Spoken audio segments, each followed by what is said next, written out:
Hi hello, ഞാൻ നിങ്ങളുടെ സ്വന്തം വക്കീൽ വാസു. തമിഴ്നാട്ടിൽ നിന്നും ഇതാ ഒരു അസാധാരണമായ കോടതി ഉത്തരവ് വന്നിരിക്കുകയാണ്. ബക്രീദ് ആഘോഷങ്ങളുടെ തലേന്ന് മദ്രാസ് ഹൈക്കോടതി പുറപ്പെടുവിച്ച ഈ വിധി ഇപ്പോൾ രാജ്യമൊട്ടാകെ വലിയ ചർച്ചയായി മാറിയിട്ടുണ്ട്.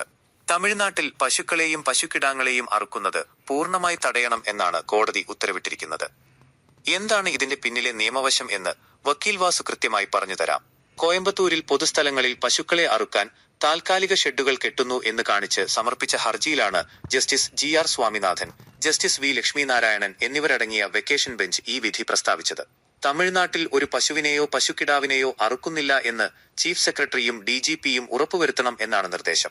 ഇന്ത്യൻ ഭരണഘടനയുടെ ആർട്ടിക്കിൾ 48 അനുസരിച്ച് പശുക്കൾ, കിടാങ്ങൾ, മറ്റ് കറവപ്പശുക്കൾ എന്നിവയെ സംരക്ഷിക്കാനും അവയെ അറുക്കുന്നത് നിരോധിക്കാനും സർക്കാരുകൾക്ക് ബാധ്യതയുണ്ട്.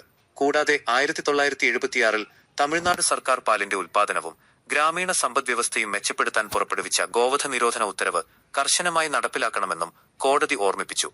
ബക്രീദ് പെരുന്നാളിന് പശുവിനെ തന്നെ ബലി നൽകണം എന്നത് ഇസ്ലാം മതത്തിൽ നിർബന്ധിതമായ ഒരാചാരമല്ല എന്ന് മുൻ സുപ്രീം കോടതി വിധികൾ ഉദ്ധരിച്ചുകൊണ്ട് ഹൈക്കോടതി വ്യക്തമാക്കി. മറ്റു മൃഗങ്ങളെ ബലി നൽകാമെന്നിരിക്കെ പശുവിനെ അറുക്കുന്നത് ഒഴിവാക്കാവുന്നതാണെന്നാണ് കോടതി നിരീക്ഷിച്ചത്.